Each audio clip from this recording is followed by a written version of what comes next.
On the outside, they still looked like a couple, but on the inside, they were already burying the remains of a love that no one saw die. Julia still made Lucas coffee every morning. He still asked her if she wanted anything from the market. They still shared the same couch, the same roof, the same bed. But they no longer shared their hearts. To those who looked from the outside, they saw a normal couple.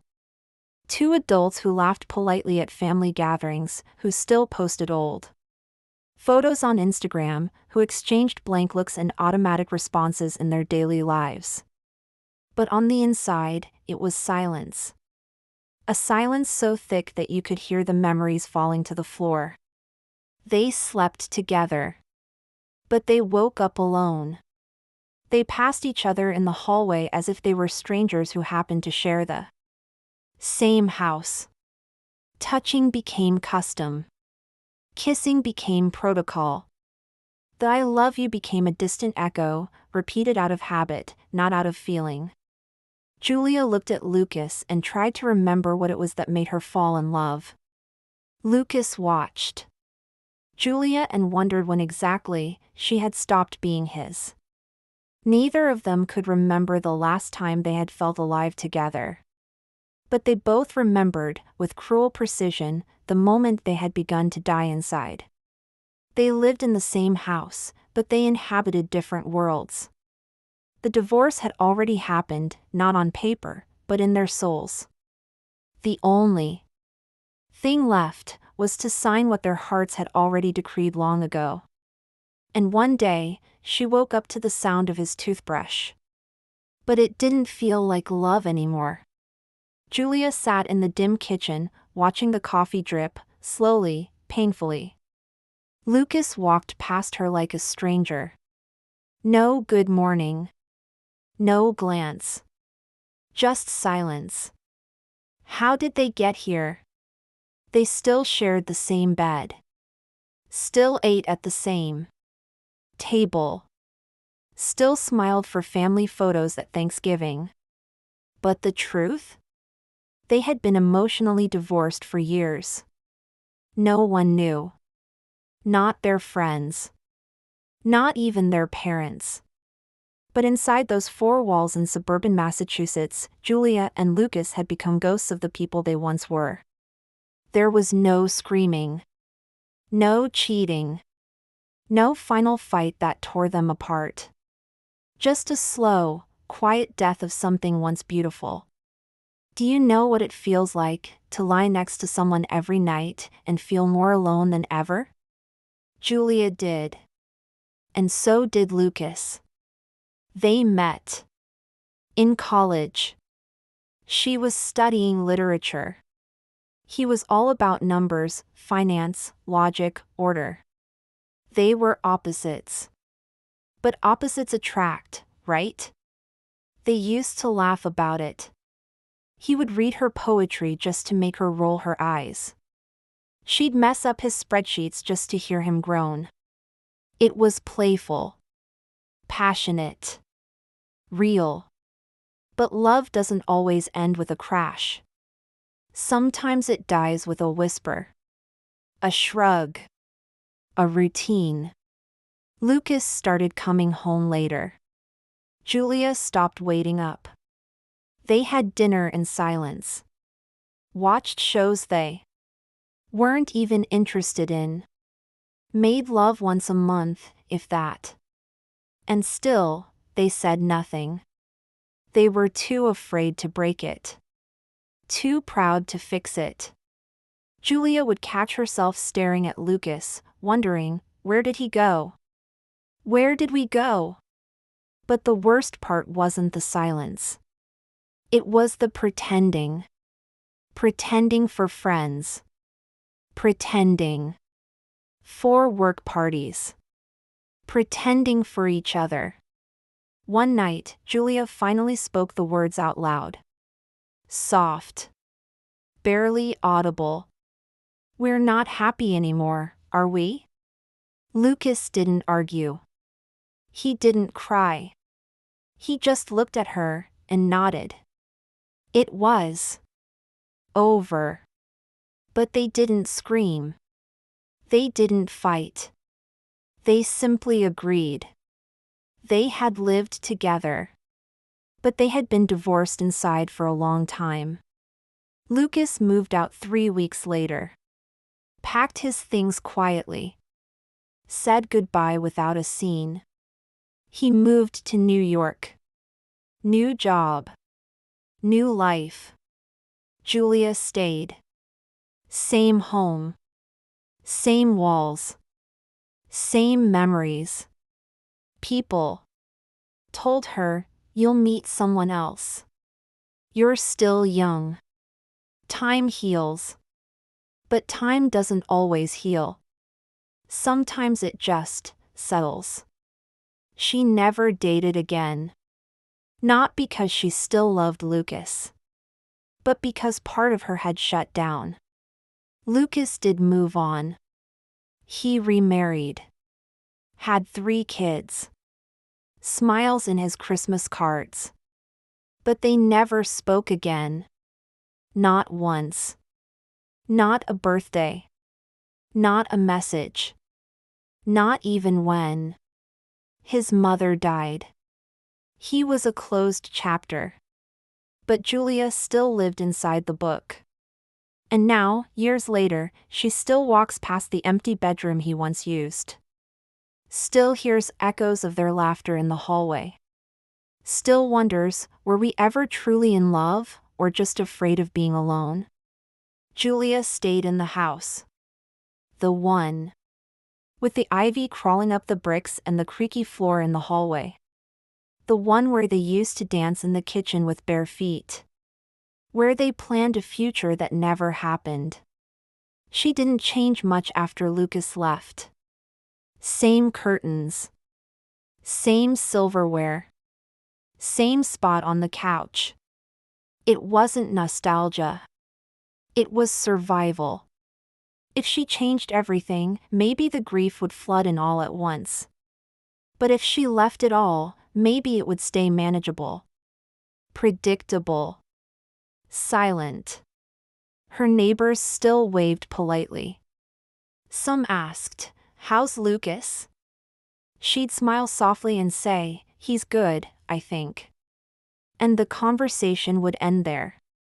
She started filling her time. She volunteered at the local library on weekends. She joined a book club, though she barely spoke during meetings. She walked every evening at 6 p.m., rain or shine. Routine kept her steady. But not happy. Not full. Just steady. Meanwhile, Lucas was thriving. At least, that's what social media said. New York looked good on him. A sleek apartment. A shiny new office. And then, her. Amelia. The woman who appeared in his photos 2 years after the divorce. Blonde. Bright smile. 3 perfect children within 5 years. Julia saw it all from a distance. She never stalked. But people talk. And sometimes curiosity wins. She felt nothing. Not jealousy. Not rage. Not longing. Just emptiness. That's what hurt the most. Not that he was happy. But that she wasn't anything. Time didn't heal. It simply taught her how to exist in quiet. 3 years after Lucas left, Julia found one of his old hoodies in the back of the hallway closet. Dark gray. Faded. She pressed it to her face and inhaled. It didn't smell like him anymore. Only dust. And time. She sat on the floor and cried. Not because she missed him, but because she missed her. The woman who used to laugh, dream, hope. She started talking to herself in the kitchen. Little comments like, "I forgot to buy milk," or "You'd hate this weather today." Lucas. It was a strange kind of comfort. like speaking into a memory. One night, during her walk, she passed by a small group of teenagers. They were laughing, wildly in love with life, taking silly photos. Julia smiled at them. And one of the girls asked, "Do you want us to take one of you?" She hesitated, then nodded. It was the first photo she had taken alone in years. And when she looked at it later, she saw something in her own eyes that startled her. Loneliness. Deep. Silent. Undeniable. She realized she had stopped living. Not just without Lucas, but without herself. Friends invited her out now and then. She always said no. Not because she didn't want to go, but because it felt easier to stay inside her invisible bubble. She wondered, was this her punishment? For not fighting harder for her marriage? For not screaming when she should have begged? For letting him go so easily? But deep down, she knew they had both given up. Silently. Together. Long before he packed his bags. And now, they were living two different lives. Lucas with his bustling home in New York. Julia with her quiet house in Massachusetts. The only sound at night? The soft hum of the fridge and the ache of what never came back. It happened on a Tuesday. Rain tapped gently on the windows. Julia had just made tea, curled under a blanket with an old novel. Then her phone buzzed. A text from a number she didn't recognize. "Hi, Julia. I hope this isn't too strange. My name is Amelia. I'm Lucas's wife." Julia froze. The mug trembled slightly in her hand. She stared at the message for a long time. 100 thoughts. 1,000 emotions. What did she want? Why now? She opened the text again. And kept reading. "I just wanted to thank you. I know that's unusual. But I'm grateful for the man Lucas became. I don't know what your story was, but I know you were a big part of it. I hope you're doing well." There was no malice. No sarcasm. Just honesty. Julia didn't reply.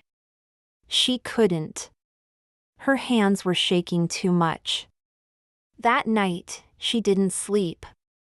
She sat at the kitchen table until the sky turned pale. The silence of the house pressed in around her like never before. The truth hit her like a wave.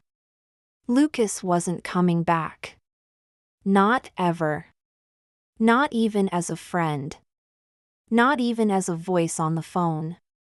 He had been a chapter. And she had refused to turn the page. But now, she had no choice. Julia began clearing the house. Not to erase him, but to make space for herself.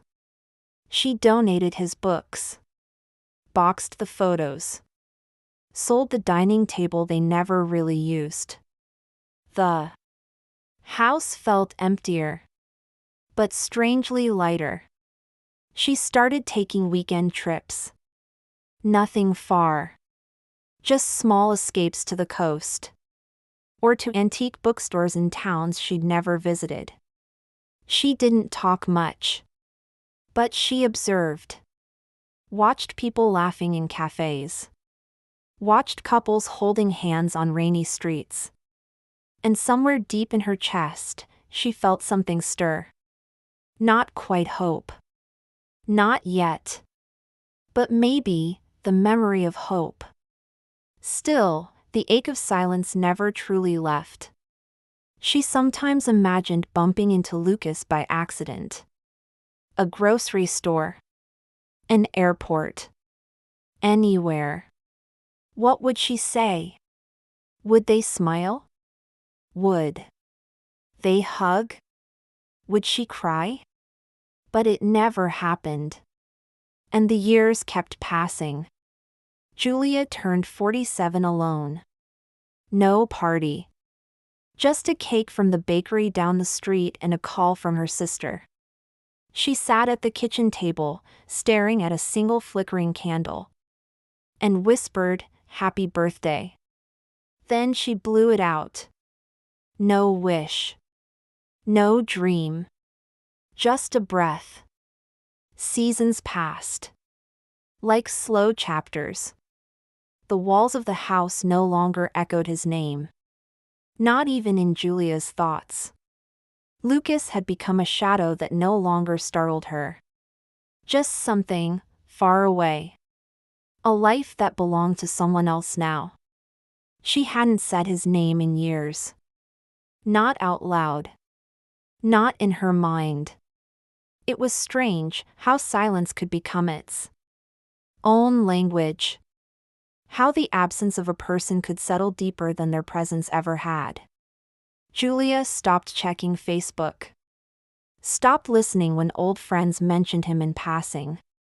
He's doing well. 3 kids now, can you believe it? They bought a house in Connecticut.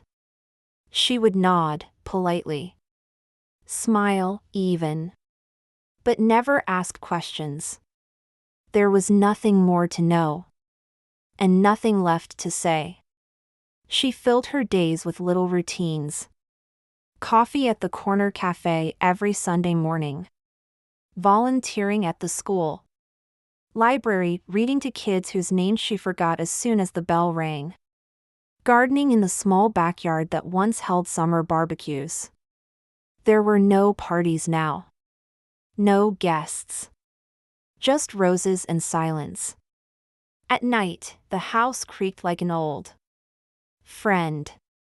And sometimes, she whispered to it. "We're okay, aren't we?" There was no answer. But also, no pain. Julia had made peace. Not the loud, victorious kind. But the quiet kind that comes when you stop waiting. She never fell in love again. She didn't try. There were offers, polite conversations, lingering smiles at the farmer's market. But her heart had become something still. Not broken. Just, no longer searching. She didn't hate Lucas. How could she? He had simply chosen to keep living. And she had chosen stillness. In a way, both were forms of survival. Different. But equal in weight. Years later, she found a box in the attic. Photos of them. Love notes. A napkin with their wedding date scribbled in blue ink. She sat cross-legged on the wooden floor, the box open like a wound. And for the first time in a very long time, she smiled. Not because she missed him. But because once, it had been real. Even if it didn't last. Even if it faded. It had existed. She closed the box. Tied it shut with an old ribbon. And slid it back into the darkness. That was the last time she thought of him. She lived alone until her late 60s. Peacefully. Quietly. When she passed away, there were no children to hold her hand. No husband to whisper goodbye. But there were neighbors who spoke kindly of her. A niece who flew in to arrange her things. And a shelf of books that still smelled faintly of lavender and old pages. Lucas never found out. They had never spoken again. Not once. Not even by accident. And somehow, that was the ending. Not dramatic. Not cruel. Just final. 2 people. Who once lived together. But had been divorced inside long before they said it out loud. The house stood quiet. Paint chipped along the windowsills. The front steps had sunk a little, soft with age. But the mailbox still bore her name, Julia Evans. Faded, but still there. Inside, the furniture remained simple. A worn armchair near the window. A shelf lined with books she'd read more than once. A collection of teacups she never used, but couldn't part with. Her niece, Claire, walked through the rooms after the funeral, touching things gently, like memories could be bruised. There was no will. Julia didn't own much. But what she left behind was something different. Letters. Dozens of them. Unsent. Unfinished. Unaddressed. Written to no one. Or maybe, to everyone. Maybe just to herself. They spoke of mornings that tasted like silence. Of years that passed without noise. Of a love that once filled the walls, and the emptiness it left behind. But not one letter spoke of regret. Not even once. Julia had loved. Deeply. Quietly. Even when that love no longer had a place to live. She carried it. Not as a burden. But as a part of her skin. Claire folded the letters and placed them in a wooden box. She took it with her. Not because she needed to understand. But because something in her knew Julia's story mattered. Maybe it was a reminder that some endings are soft. Some lives don't echo loud. And some people never heal in ways we can see. But that doesn't mean they were broken. Julia lived a quiet life. Not unloved. Just unseen. And when she left this world, she left behind a truth most of us are too afraid to say out loud. Sometimes, the greatest heartbreak isn't when love ends, but when it slowly disappears while you're still holding it. And if this story moved you or even made you think, don't forget to subscribe to the channel, like this video, and share it with someone. And this story is a work of fiction. All characters, names, and situations are entirely made up and are not based on real individuals. Any resemblance to actual persons, living or dead, is purely coincidental.